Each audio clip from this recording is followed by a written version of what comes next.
Student myself Sateen Singh. मैंने आप तक दो वीडियो बताए थे आपको, what are needs of object oriented, what are needs of class, how can you declare a class and how can you declare a function in a class. तो then I think आप लोगों का concept clear हो गया होगा। Then मैं topic start करता हूँ, एक रिमाइंड भी करा दूँगा, आप चीज़ को देखते रहना इस बात को।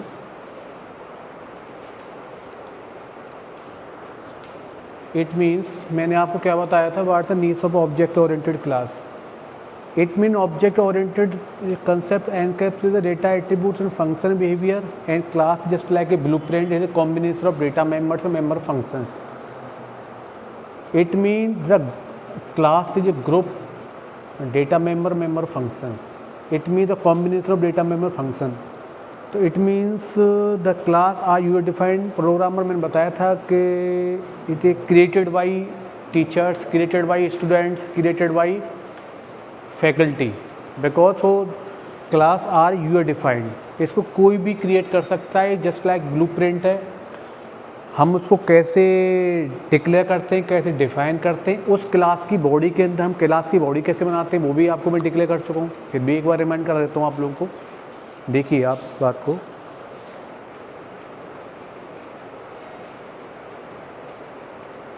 इट मीन्स मैं इससे पहले जो आपका सेकंड वीडियो बनाया था मैंने, तो मैंने ये बताया था class name, then open braces and close braces, ये हमेशा टर्मिनेट होती है सेमीकोलन से। इसके अंदर हम क्या बनाते हैं, आइडेंटिफायर भी बनाते हैं एंड क्लास की बॉडी बनाते हैं, because this a combination of data members and member function. ये लिखा भी है, ये क्लास की बॉडी है। इस क्लास की बॉडी के अंदर क्या क्या चीज़ें आती है, एक डेटा मेंबर्स आते हैं एंड मेंबर फंक्शंस भी आते हैं, because this is combination of data members member function. और हम कैसे डिक्लेयर करते हैं, अगर आपसे पूछता है how can you declare of your class, तो देन यू विल टेल कि this is body of class data members member function. Okay, then मैं अभी आपको ये बताने वाला था कैसे क्लास की बॉडी बनाते हैं, ये आपको क्लियर हो गया था, आपको रिपीट कराई थी। देन मैं स्टार्ट से पहले आप लोगों का ये कुछ कंसेप्ट क्लियर कराना चाहता हूँ। तो इट मीन्स आई थिंक ये क्लियर हो गया होगा। तो आपने सी के अंदर पढ़ा होगा कि स्ट्रक्चर ये सेम होता है, बट उसमें स्ट्रक्चर्स में क्या होते हैं, हम उस फंक्शन को जो एक्सेस करते हैं नो डीड इन ऑब्जेक्ट। यहाँ पर क्या है, हम क्लास की जो बॉडी बनाते हैं उसके मेंबर फंक्शंस को हम कैसे डिक्लेयर करते हैं या कैसे उसको एक्सेस करते हैं with help of object, because जिससे ऑब्जेक्ट ओरिएंटेड अप्रोच पे चलता है C++। तो मैं आपको एक प्रैक्टिकल करके भी दिखाऊंगा कि हम कैसे उसको एक्सेस कर सकते हैं, बट कुछ इसके कुछ आइडेंटिफायर कीवर्ड्स भी आपके सिलेबस में मेंशन है, तो देन उसको मैं पहले एक्सप्लेन करना चाहूँगा। You know statements, what are needs of statement. Statement क्या होता है, हमने कुछ भी प्रोग्रामिंग सोर्स के अंदर हमने कुछ भी लिखते हैं, आपको दिख रहा होगा या आप कोशिश कीजिए। Statement are the executive unit of program. Statement are in the translation of algorithm into program. Statement may be simple, typically one-line program code, structure, grouping member of statement, and control structure function. हम कुछ भी word या letter लिखते हैं source code के अंदर, जब भी हम प्रोग्राम रिटन टाइम, जब भी whenever written a program, just write this statements, and that after keyword. Keyword are a rigid word. Her keyword की कुछ मीनिंग्स होती है आपके कंपाइलर के अंदर। इट मीन आपने लिखा है INT, इंटीजर आपने सी पढ़ा होगा, आपने इंटीजर लिखा होगा, करेक्टर लिखा होगा, फ्लोट लिखा होगा, this all types of keyword. कुछ डेफिनेशन मैंने की है। Keyword are the reserve word part of language syntax. हम जो भी सिंटैक्स पास करते हैं प्रोग्राम के अंदर, कुछ भी हम स्टेटमेंट पास करते हैं, इट मीन्स कुछ ये मिलती जुलती कुछ वर्ड होते हैं स्टेटमेंट कीवर्ड, बट कीवर्ड का मेन डेफिनेशन होता है ये क्या रिजर्व वर्ड रखता है अपने पास, कुछ इसकी मेमोरी होती है। सपोज करूँ मैंने लिखा INT, मैंने INT लिखा इंटीजर, इसमें ये भी क्या है, एक कीवर्ड है, तो इसका कुछ न कुछ मीनिंग्स क्या होगा, रिजर्व होगा आपके कंपाइलर के अंदर। या मैं करेक्टर लिखूंगा तो ये आपको मालूम दिख रहा होगा, आपको keywords are words reserve part of the language syntax. Example int लिखा, वर्ड लिखा, रेटिन लिखा, फ्लोट लिखा, डबल लिखा, कुछ भी आप जिनका कुछ न कुछ डेफिनेशन क्या होंगे, प्री डिफाइंड होंगी आपके कंपाइलर के अंदर। They can not be use name programmer define element. आप इसको सपोज करो आपने क्लास का नेम लिखा ABC या SGM कुछ भी लिखा, वो आपका कीवर्ड नहीं है। कीवर्ड की मेन डेफिनेशन होती है कि वो रिजर्व रखता है, कुछ उसकी डेफिनेशन इनबिल्ट रहती है किसके अंदर, कंपाइलर के अंदर। And they consist of lower are letter only. It mean आपने देखा होगा जब भी आप प्रोग्राम आपने सी में लिखा होगा, इंट लिखा होगा, कैरेक्टर लिखा होगा, आपने स्ट्रिंग लिखा होगा, फ्लोट लिखा होगा, वो सब क्या है, all words are keywords. It mean जो reserve word. And last is identifier. मैं इसको इसलिए डिफाइन कर रहा हूँ क्योंकि आपके सिलेबस में जो मेंशन है वो क्वेश्चन भी पूछता है कि what are difference between statement and keyword and identifier. आपको डिफाइन, इट मीन ये तीनों का डिफरेंस मोस्टली पूछा जाता है, तो मैं इसको क्वेश्चन को इसलिए मुझे इसको डिफाइन करना पड़ रहा है। आइडेंटिफायर क्या होता है, जैसे आपको कुछ टेम्परेचर के बारे में प्रोग्राम बनाने लग गया, तो आप क्या लिखेंगे उसके अंदर, मिन, टेम्परेचर, कैमरा एंगल, कुछ भी आप वर्ड लिखते हो वो क्या होती है, आइडेंटिटी। इट मीन उसकी कुछ न कुछ आइडेंटिफिकेशन होगी, आइडेंटिफायर होगा, कुछ न कुछ इंडिविजुअल आइडेंटिटी होगी। तो ये सब ये क्या आइडेंटिफाई स्टेटमेंट कीवर्ड के बारे में बताया था, और मैं इसके नोट्स आपको प्रोवाइड कराऊंगा हैंड टू हैंड, कोई दिक्कत नहीं है। कोई भी प्रॉब्लम्स आती है मैं इसको बता सकते हो। तो मेनली यही था स्टेटमेंट, कीवर्ड एंड आइडेंटिफायर। तो अगर आपसे डिफरेंस पूछता है कीवर्ड आइडेंटिफायर, तो बोल सकते हो keyword are reserve word is predefine the meaning of compiler. And then statement आप कुछ भी वन ऑफ लाइन प्रोग्राम कुछ भी ग्रुपिंग करते हो, स्ट्रक्चर बनाते हो, क्लास बनाते हो, वो स्टेटमेंट पास कर दिया आपने, उसको स्टेटमेंट बोलते हैं। मोस्टली कहते हैं कि भाई आप स्टेटमेंट क्यों पास कर रहे हो, क्या स्टेटमेंट है आपका। तो कुछ करेक्टर आप लिखते हो, वर्ड लिखते हो, वो किसके अंडर में आता है, स्टेटमेंट के अंदर आता है। ओके, देन आगे जो आपको प्रोवाइड कराऊंगा इसके आगे, ये आपको C++ मैंने आपको स्टेप बताया था दिस ऑब्जेक्ट ओरिएंटेड, बट ऐसा नहीं है कि ये ऑब्जेक्ट ओरिएंटेड भी होते हो। अगर आपको सिंपल आपको प्रोग्राम बनाना हो without help of any class and object, आप बना सकते हो, क्योंकि मेनली आपको बताया था मैंने, OOPs feature were add to C++ as a afterthought, it is not true object oriented such C# and Java. ये बहुत मोस्ट इम्पोर्टेंट है आपके, अगर बच्चा कोई भी कंपनी की तैयारी कर रहा है, कुछ भी कर रहा है, गवर्नमेंट उसमें जाना चाहता है, प्राइवेट सेक्टर में, क्वेश्चन बनता है ये कि क्या आपका C++ प्योर ऑब्जेक्ट ओरिएंटेड नहीं है।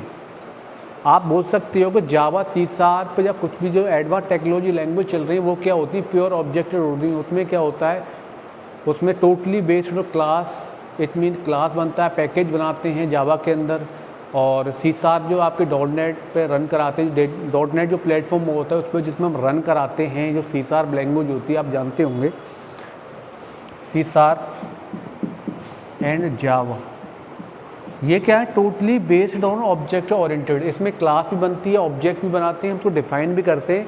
बट आपके जो C++ है ऑब्जेक्ट ओरिएंटेड होती है, बट बेसिकली ये 2 टाइप्स की होती है, प्रोसीजर भी लैंग्वेज भी होती है, ऑब्जेक्ट ओरिएंटेड होती है। इट मीन जैसे आपने C पढ़ा होगा कि प्रोसीजर स्ट्रक्चर लैंग्वेज होती है, बट ऐसे ही होती है सेम। जैसे आपने हैश इंक्लूड iostream.h लिखा, हैश इंक्लूड connew.h लिखा, दैट आपका इंट मैन पास किया, और आपको सिंपल आपको हेलो प्रोग्राम को क्या कराना, रन कराना है। तो आप विदाउट, आपने कहीं आपको दिख रहा है, कहीं क्लास दिख रही है आपको, कहीं आपको ऑब्जेक्ट नहीं दिख रहा है, क्योंकि स्ट्रक्चर ये कि आपकी जो आपका C++ है ऑब्जेक्ट ओरिएंटेड भी है स्ट्रक्चर लैंग्वेज पे। अगर मुझे आपको सिंपल प्रोग्राम बनाना है without help of any class, you not create any object, तो आप इस प्रोग्राम को रन करा सकते हो, कोई भी प्रॉब्लम्स नहीं है। प्रिंटफ आपने C के अंदर प्रिंटफ यूज किया, अब यहाँ पर आप क्या यूज करो, Cout यूज करोगे, आपका सिंपल प्रोग्राम रन कर जाएगा। इट मीन्स आपका C++ ऑब्जेक्ट ओरिएंटेड तो है, बट ये स्ट्रक्चर प्रोसीजर लैंग्वेज भी है। इट मीन्स आपको कोई क्लास की, अगर आपको सिंपल प्रोग्राम रन कराना है या कुछ भी जैसे हेलो इंडिया कराना है या 2 नंबर को ऐड करना है प्राइम नंबर, तो आप without help of any object, without help of any class declare आप इसको बना सकते हो। तो ये आपको ये इट इज़ नॉट ट्रू। आपके जो C# एंड जावा तो प्योर ऑब्जेक्ट ओरिएंटेड लैंग्वेज होती हैं, बट C++ ऐसा कंफर्म नहीं है कि ये ऑब्जेक्ट ओरिएंटेड लैंग्वेज हो। ओके, ये क्लियर हो गया होगा। अगर सिंपल आपको प्रोग्राम रन कराना है तो आप सिंपल iostream.h, मैंने ऑलरेडी बता भी चुका हूँ इससे पहले जो वीडियो बनाया था। देन आप लिख सकते हो include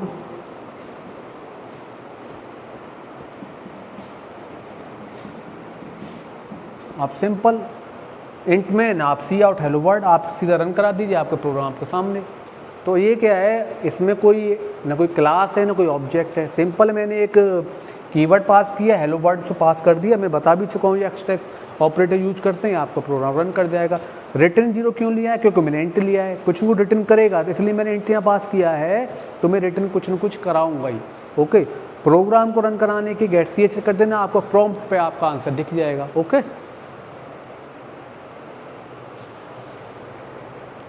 ये कुछ डायनामिक मेमोरी एलोकेशंस होती हैं, जैसे एक सिंपल हमें दिखता नहीं है कुछ ही, ये हमारे बिहाइंड में कुछ वो चलता है। जैसे व्हेनेवर रिटन इन प्रोग्राम में टर्बो सी या किसी प्लेटफॉर्म पे हम प्रोग्राम को लिखते हैं, देन उसको हम कंपाइल कराते हैं, देन कंपाइल कराने के बाद हम क्या करते हैं, रन कराते हैं। तो कंपाइल हम करते हैं, ये कहीं ना कहीं लिंक करता है, लिंक करने के बाद कहीं ना कहीं लोड होता है, देन एग्जीक्यूट होता है।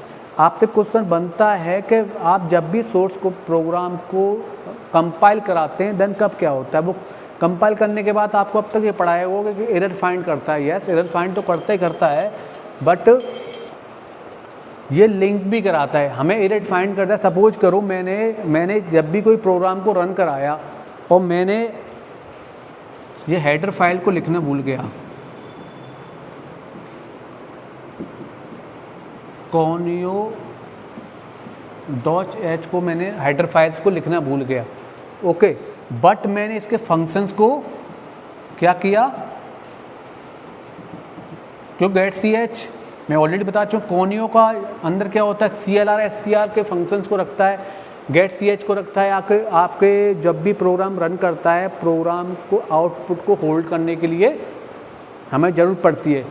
मैं हैश इंक्लूड conio.h को लिखना भूल गया और मैंने क्या लगा दिया, डायरेक्टली प्रोग्राम के अंदर गेट ch लगा दिया। जब भी मैं प्रोग्राम को कंपाइल कराऊंगा तो वो एरर देगा कि सर आपको किसने परमिशन दिया है, आप गेट ch यूज कर रहे हैं। तो ये कुछ एरर फाइंड करेगा। एरर फाइंड क्या करेगा कि this is not declare without this header file. Okay, तो आपसे ये कहेगा कि आप पहले परमिशन लो, इट में पहले हेडर फाइल बनाओ इस गेट ch की। तो फर्स्टली देन आप हैश इंक्लूड conio.h को क्या करेंगे, राइट करेंगे, लिखेंगे। ओके, देन उसको गेट ch करेंगे। तो ये कहीं ना कहीं मैच कर रहा है। इट में जब गेट ch को आप लिख देते हैं, इसको नहीं करता, तो कहीं कहीं मैचिंग होती है। ये क्या करते हैं, लिंक जब कंपाइल करता है तो आपका क्या होता है, लिंक करता है। किससे लिंक करता है, आपकी लाइब्रेरी रूटीन से, अदर ऑब्जेक्ट फाइल से। इट मीन्स ये आपकी लाइब्रेरी फाइल्स हैं और गेट ch आपने लिख दिया, और बट ये कह रहा है आपने क्यों ले लिया गेट ch, क्योंकि आपने कहीं हेडर फाइल तो बनाई नहीं है, तो ये आपको एरर देगा। या हो सकता है कि आपने conio.h लिख लिया हो और देन आपने क्या कर दिया, स्मॉल गेट ch लिख दिया, ये भी एरर देगा। क्यों देगा भाई, ये होगा नहीं यार, ये तो मेरी फैमिली का है नहीं है, conio. क्या रिटर्न करेगा यार, ये तो मेरी फैमिली का है नहीं है, मेरी फैमिली का तो ये है इस कैपिटल। तो ये कहीं ना कहीं लिंक करेगा, मैच करेगा आपके किससे, आपके जो हेडर फाइल्स के अंदर प्री डिफाइंड फंक्शंस जो ऑलरेडी बनाए गए हैं इस हेडर फाइल्स के अंदर, ये चेक करेगा नहीं यार दिस इज रॉन्ग, ये तो मैंने स्मॉल लिख दिया भाई, ये तो हेडर फाइल का है नहीं है, तो ये भी क्या एरर रिटर्न करेगा। तो ये सब रेस्पॉन्सिबिलिटी किसके पास होती है, कंपाइल के पास। वो कुछ न कुछ क्या करेगा, आपको रिटर्न करेगा आपके इस फंक्शंस की प्रॉब्लम्स को। ये बोलेगा यार गेट ch स्मॉल है भाई, इसलिए तो कहीं कहीं डिक्लेयर है ही नहीं है इसके अंदर, हमने तो ये पढ़ा है गेट ch, क्योंकि ये गेट ch एंड CLR ये दोनों किसके फंक्शंस हैं, इसी के तो हैं। अगर मैं सपोज करो स्मॉल लिख देता हूँ ऐसे, तो ये भी रिटर्न करेगा, बोला यार फैमिली का है नहीं है भाई, तुम्हारे कोई फैमिली में है राम नाम से कोई है नहीं है, और मैं चिल्ला रहा हूँ गेट के बाहर राम राम, तो भाई कुछ न एरर फाइंड करोगे ना, पेरेंट घर से पेरेंट निकल के आएंगे, या राम तो है नहीं है, तो कुछ न कुछ प्रॉब्लम्स हुई ना, मिसमैच हुआ ना ये। तो ये मिसमैच क्या कहलाएगा, मिसमैच बिहेव क्या होगी, एरर फाइंड होगी। देन जब हम कैपिटल G के रिप्लेस में स्मॉल g लिख देंगे, तो ये इस हेडर फाइल से मैच करेगा नहीं, तो ये क्या करेगा, रिटर्न करेगा, क्या ये रिटर्न करेगा आपकी एरर को, मिसमैच को, क्योंकि ये मिसमैच करेगा नहीं। मिसमैच तो ये होगा क्योंकि ये हेडर फाइल है, जानता तो भाई इस फैमिली का है। अगर कोई श्याम बंधक सी फैमिली में रहता है, मैं श्याम कहूँगा तो जस्ट कॉल हो जाएगा, यस बोलिए। अगर मैं श्याम है और मैं चिल्ला रहा हूँ राम, तो देन वो एरर फाइंड करेगा ना, यार मैं राम तो है नहीं है, तो मिसमैच हुआ ना, तो मिसमैच एरर होगी। तो देन इट मीन जो कंपाइल करने के बाद जो लिंक आपकी जो एरर फाइंड होती है वो कहाँ से होती है, where from the library. Library आपकी क्या होती है, एक कलेक्शन ऑफ बुक्स। ऐसे ही जो आपकी हेडर फाइल जो लाइब्रेरीज हैं ये क्या करती हैं, इसमें बहुत सारे फंक्शंस होते हैं, वो फंक्शंस क्या करते हैं, लिंक कराते हैं। और लिंक कराने के बाद अगर वो राइट होता है तो no error, then successful run करता है प्रोग्राम का। अगर वो कुछ मिसमैच होता है तो वो क्या रिटर्न करेगा कि यार पहले चेक करो कि आपने गेट सी एच जो स्मॉल यूज किया वो इस फैमिली का है नहीं है, तो आपको वो वार्निंग देगा कि आप जस्ट रिप्लेस बाई GETCH न कि स्मॉल GTH। ओके, तो इसमें अगर एरर की बात कर रहे हैं तो इसमें बहुत सारी क्वेरी निकल के आती है। तो इट मीन्स आपको मालूम पड़ गया होगा, हम प्रोग्राम को क्या करते हैं, कंपाइल कराते हैं। कंपाइल कराने के बाद वो जो एरर आपकी आती है कहाँ से आती है, वो कहाँ से आती है, आपकी लाइब्रेरी से। ये छोटा सा एग्जांपल है। और देन मैं आपको बता दूँ, there are 3 types of errors in program. ये आपके उसमें है नहीं है सिलेबस में, आपको फिर भी एक बार बता देता हूँ। एक तो होती है स्पेसिफिकेशंस एरर, एक होती है लॉजिकल, एंड एक होती है सिंटैक्स एरर। तो जो मैं आपको भी डिफाइन किया था, ये क्या था, सिंटैक्स एरर। अगर आपकी कोई सिंटैक्स लिखने में, राइट करने में कोई प्रॉब्लम्स है, जैसे CLR कैपिटल वर्ड लिखा जाता है, लो आपने क्या लिख दिया, स्मॉल लिख दिया, तो वो क्या करेगा, syntax error. But logical error क्या होती है, सपोज करो आपका प्रोग्राम फर्स्ट क्लास रन कर रहा है, नो एरर, ओके, आपने रन कंपाइल किया, एरर नहीं दिखा रहा, लेकिन जब आप उसको क्या कर रहे हो, जब उसको आप रन करा रहे हो, तो बट आपका जो आप चाह रहे हो कि नहीं यार मेरा तो आंसर आना चाहिए 8.24, बट आप रन करा रहे हो तो कुछ प्रॉब्लम्स के साथ वो क्या दिखा रहा है, ऐसे दिखा रहा है। इट मीन ये क्या है कि लॉजिकल एरर हो जाती है। एंड सेकंड एग्जांपल आप बना सकते हो कि सपोज करो आपने 1.0 को क्या किया, डिवाइड किया 0 से, एंड एक किया आपने 0.1। अब इसमें क्या है, हम लोग कुछ कंफ्यूज हो जाते हैं। तो लॉजिकली जहाँ पर कुछ लॉजिकली बातें होती हैं कि 1.0 ये क्या करेगा, इनडिटरमिनेट्स क्या करेगा, फाइंड करेगा, लेकिन आपका प्रोग्राम कभी क्या करता है, 0 रन कर देता है। It mean that called your logical errors. Space भी इट मीन्स आपने हेडर फाइल लिखना भूल गए, हैश की पे आपने डॉलर लगा दिया, लगा सकते हो, ऐसा कोई बड़ी बात नहीं है। जब आप खुद अपनी हेडर फाइल क्रिएट करोगे तो अभी क्या हमने अब तक क्या किया है, हम लोग टर्बो सी यूज करते हैं, जो प्लेटफॉर्म हम यूज करते हैं सब कुछ बना हुआ है वो, तो उसमें लिखा हुआ रहता है हैश, लेकिन वो क्या है, प्री प्रोसेसर होता है। आप अपना भी बना सकते हो, डॉलर बना सकते हो, कुछ भी बना सकते हो। जब खुद आप बनाओगे उसके अंदर बहुत सारे फंक्शन डिफाइन करने पड़ेंगे, हेडर फाइल बनानी पड़ेगी। ओके, क्लियर हो गया। Okay, source program compile link किससे करता है, देन उसके बाद जब आप रन कराते हो, कंट्रोल कराते हो +F9 के साथ, तो जब प्रोग्राम को क्या करता है, रन करता है। ओके, रन करता है आपका प्रोग्राम। रन कराने के बाद क्या होता है, वो लोड होता है किसके ऊपर, आपके ऑपरेटिंग सिस्टम के ऊपर। जैसे लोड होगा तो वो मैच करेगा, वो करेगा एग्जीक्यूट। जैसे ही आपकी कोई भी प्रोग्राम वो एग्जीक्यूट करेगा तो वो क्या करेगा, वो आपको क्या रिटर्न करेगा, आउटपुट रिटर्न करेगा। क्या करेगा, आउटपुट रिटर्न करेगा। तो ये एग्जीक्यूट इट मीन्स जब भी आपने किसी प्रोग्राम को रन कराया होगा, सपोज करो आपने कोई प्रोग्राम को लिखा, और मैं क्लियर करा देता हूँ, बहुत बेसिक चीज़ है। जैसे आपने कोई प्रोग्राम को लिखा, जैसे लिखा आपने ABC, और ABC का एक्सटेंशन क्या होता है, यानी C++ का एक्सटेंशन होता है CPP, यानी C++। ये आपसे क्वेश्चन बनता है, इंटरव्यू में पूछा जाता है टेक्निकल, अभी कंपनी किसी वगैरह एग्जाम में जाएंगे आप लोग, कि C++ का एक्सटेंशन क्या होता है। तो C++ का एक्सटेंशन होता है ABC.cpp। जब भी आप प्रोग्राम को राइट करोगे तो आप जब सेव करोगे तो एक्सटेंशन क्या लगाएंगे, ABC.cpp। ओके, जब आपने कंपाइल किया तो आपके क्या बनेगा, ऑब्जेक्ट फाइल बनेगी। ये तो आपका सोर्स प्रोग्राम हो गया। यहाँ ये वाली चीज़ क्या कहलाएगी, आपकी object file, OBJ object file. Object file कैसे बनेगी मैं आपको बता देता हूँ। जैसे ABC प्रोग्राम था तो यहाँ पर एक्सटेंशन क्या लगा हुआ था, CPP। यहाँ पर क्या बनेगा, ABC.obj, यानी अब क्या, जब आपने कंपाइल लिंक कराया तो यही जो आपकी सोर्स फाइल थी क्या बन जाएगी, ABC.ऑब्जेक्ट फाइल बन जाएगी। ऑब्जेक्ट फाइल बन जाएगी। देन उसके बाद जब आप रन कराओगे, रन कराने के बाद यही ऑब्जेक्ट फाइल क्या बन जाएगी आपकी, abc.exe बन जाएगी।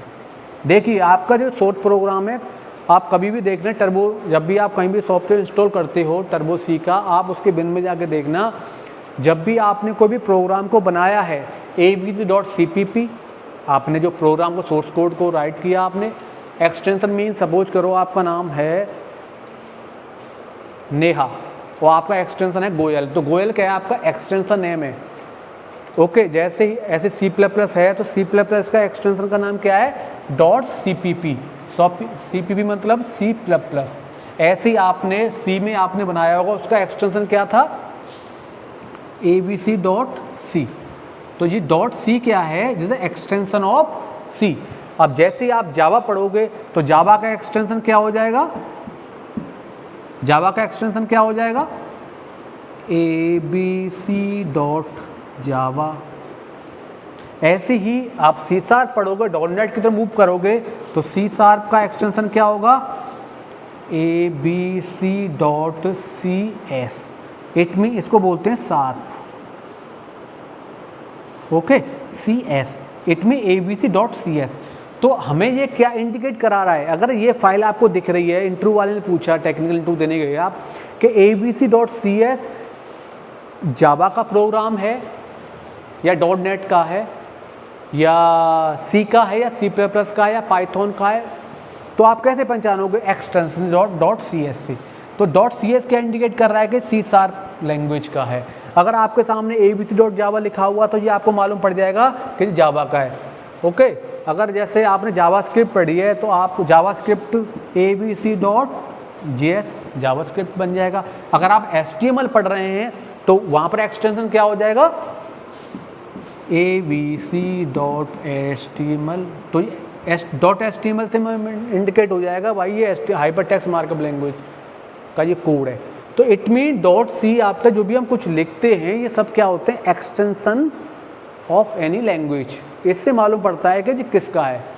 ओके, आई थिंक सब क्लियर हो गया होगा। ये हो गया, कंपाइल हो गया, सब कुछ हो गया। सोर्स प्रोग्राम को कैसे कंपाइल कराते हैं, कैसे एरर फाइंड होती हैं आपकी, कैसे फाइंड करते हैं, ये सब आई थिंक आपका क्लियर हो गया होगा। तो ये आपको मालूम पड़े कितनी फाइलें बनती हैं। आप जब भी C++ प्रोग्राम को आप सेव करते हैं, सोर्स प्रोग्राम को,